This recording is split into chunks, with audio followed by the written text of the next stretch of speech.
All right, so just a quick kind of for your information to introduce this next section. We have beautiful calculus, and in beautiful calculus, there's two branches. So there's differential calculus, that's what we've been working on test 1 through test 4, that's taking the derivative. And now what we're going to learn about is something known as the antiderivative. And when you see that word anti, remember anti is opposite. So an antiderivative is opposite of the derivative, so opposite of the differentiation process. So what we're going to see is that the antiderivative is also known as the integral calculus branch, and that's the other branch of calculus. So we're kind of switching gears. We're learning about the opposite process of differentiation, which is going to be our antiderivative, which is the same thing as the integral. Now, one thing you might wonder is like, why would you need integration? There's two times that you'll need integration. First, anytime you are given a derivative, so for example, marginal cost is a derivative, and you want to get back to the original cost function.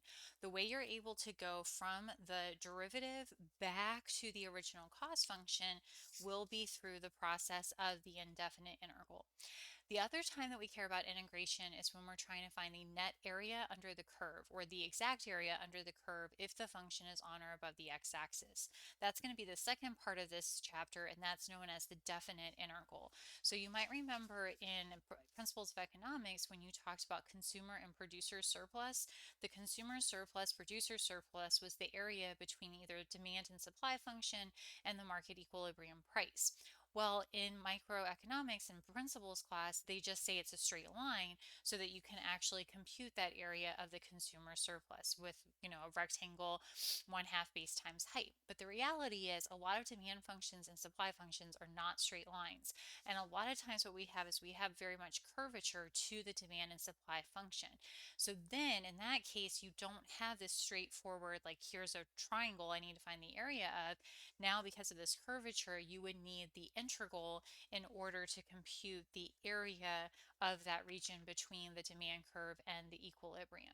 So this is purely for your information. We're going to obviously go through and develop our theory, our calculus understanding of this, but I always want you to have kind of in the back of your mind the situation here we've talked about in test 1 through 4, differential calculus.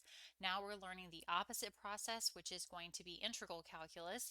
And we're going to care about this for two main reasons. First of all, if we're given a derivative, it allows us to go back to the original function. Integrals allow us to go back to the original function.